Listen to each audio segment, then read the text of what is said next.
Okay Peter. Peter, నువ్వు నన్ను గాఢంగా ప్రేమిస్తున్నావు. ప్రపోజ్ చేయి. మనసుని హత్తుకునేలా ఓ కథ చెప్పు. బండి స్టార్ట్ చేశాడు, టీ కొట్టుకు వెళ్ళాడు, సిగరెట్ తీసి వెలిగించి దమ్ కొడుతున్నాడు మేడం. ఆ పెద్దరాయుడు ఎంత మంచివారు, ఊరికి ఎంత మంచి చేశారు అన్ని వాడి మైండ్ లో వచ్చి వెళ్తుంది మేడం. వెంటనే దమ్ మారిపాడు. అప్పుడు అలాగే మ్యూజిక్ రైజ్ అవుతుంది మేడం.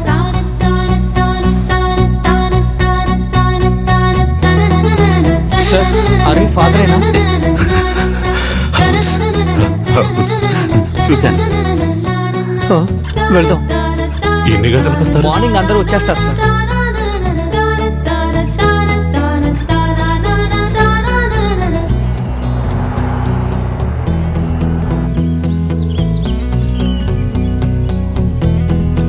ఇక్కడ హండల్ కుడిగలని పైన ఉంది సార్, జీప్ లోనే వెళ్ళగలం.